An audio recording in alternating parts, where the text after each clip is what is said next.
नमस्कार दोस्तों, सीरियल आपकी नजरों ने समझा कि आज के एपिसोड में हम देखेंगे कि नंदिनी पूल में गिर चुकी। शोभित ने उसे धक्का दिया है, वो आवाजें लगाती है मुसीबत जी भाग कर आता है। दर्श कहता है नंदिनी तुम कैसे गिर गई पूल में। वो उसे बचाता है, खुद पूल में कूद जाता है, उसे किनारे तक लेकर आता है।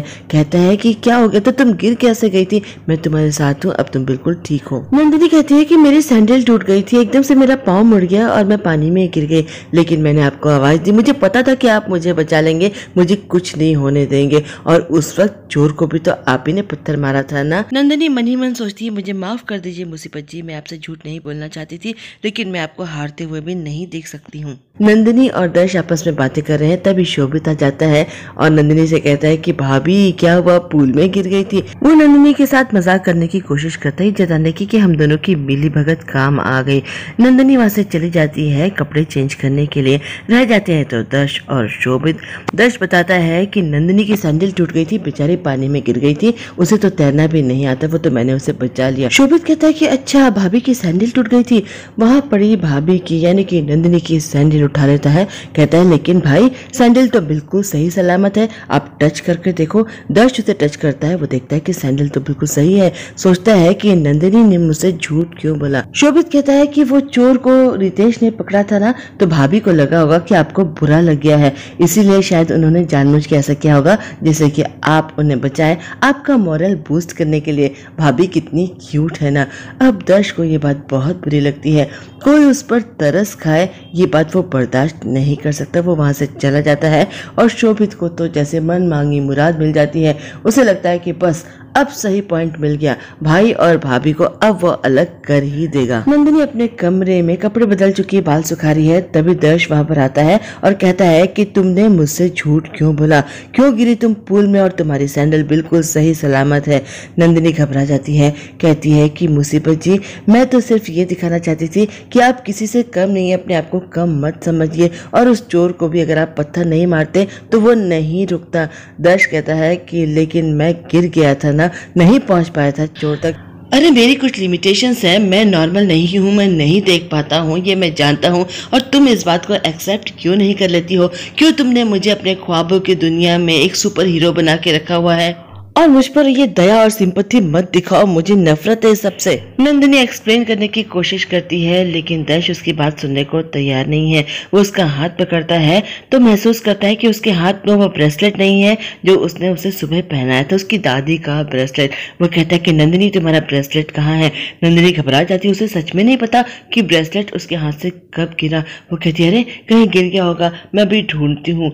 दर्श कहता है कि मेरी दादी का ब्रेसलेट था, तुम संभाल के नहीं रख सकती थी? अगर तुम्हें पसंद नहीं था तो उठाकर कबर्ड में रख देती, लेकिन इस तरह से तुमने उसे खो दिया। दर्श इस बात से बहुत हर्ट होता है, कमरे से बाहर चला जाता है। नंदिनी उसे आवाज देती है, कहती है कि प्लीज मेरी बात तो सुनिए, लेकिन वो उसकी बात नहीं सुनता है।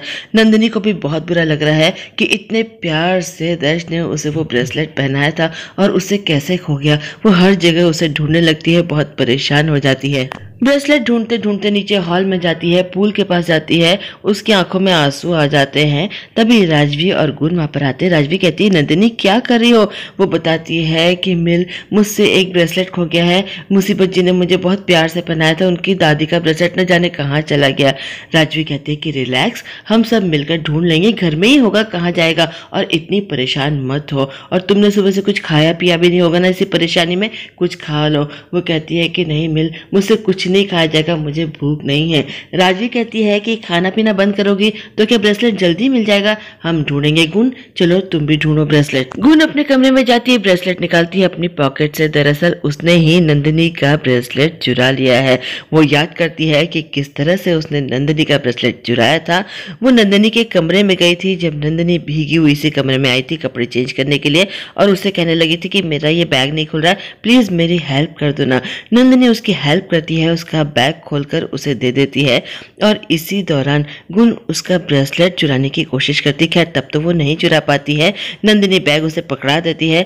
गुण एक बार फिर से बैग अपने हाथ से गिरा देती है और कहती है अरे सारे कपड़े इस पे से बिखर गए।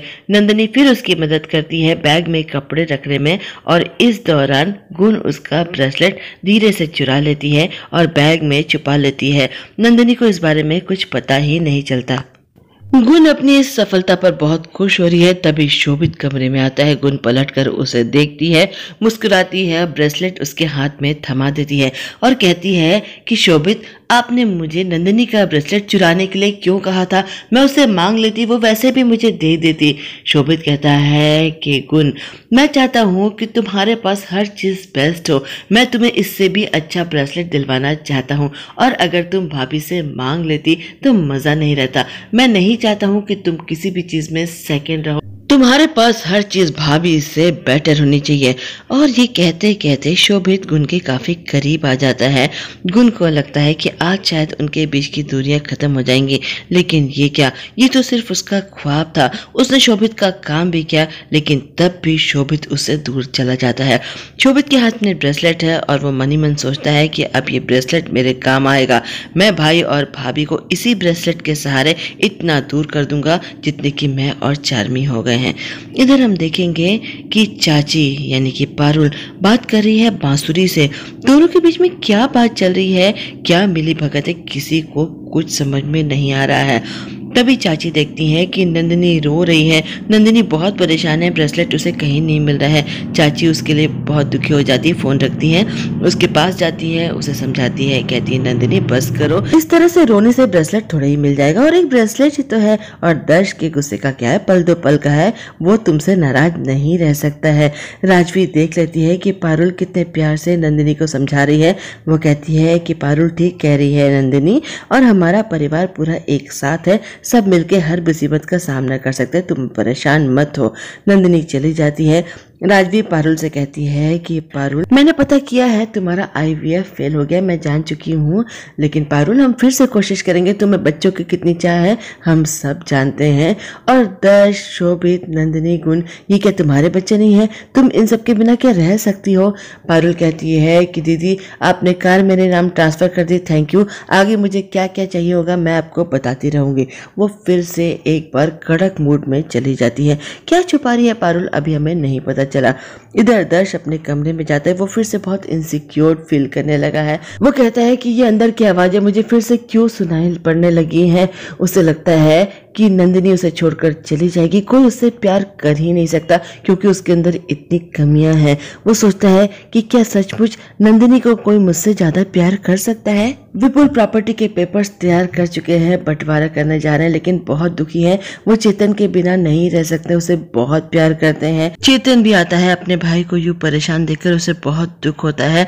विपुल कहते हैं कि जरूर मुझसे ही कोई गलती हो गई होगी, किस बात से मेरा भाई मुझसे नाराज है, मुझे तो समझ में ही नहीं आ रहा है। राजवी कहती है कि नहीं विपुल, आपसे कोई गलती नहीं हुई है, आपने चेतन को कभी कुछ गलत कहा ही नहीं है, लेकिन मैं ये पता लगा कर रहूंगी कि क्या चल रहा है आखिर पारुल और चेतन के मन में, क्यों वो बंटवारे की बात कर रहे हैं। मैं ये बंटवारा नहीं होने दूंगी, मैं अपने परिवार को नहीं बंटने दूंगी। नंदिनी ब्रेसलेट ढूंढ ढूंढ कर परेशान है, कहीं भी नहीं मिल रहा है। वो सोचती है कि मुझे कैसे भी करके कहीं से भी वो ब्रेसलेट ढूंढना ही पड़ेगा।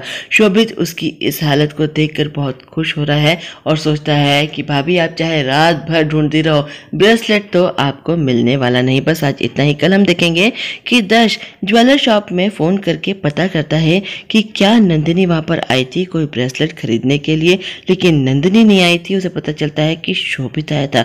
वो शोभित से कहता है कि शोभित क्या चल रहा है आखिर ये तेरे मन में, क्या शोभित पकड़ा जाएगा, क्या दर्श उसकी चाल समझ जाएगा, ये अब हमें कल ही पता चलेगा। आज के लिए बस इतना ही। मैं चलती हूँ, आप मेरे चैनल को लाइक करें, शेयर करें, सब्सक्राइब करें। बाय।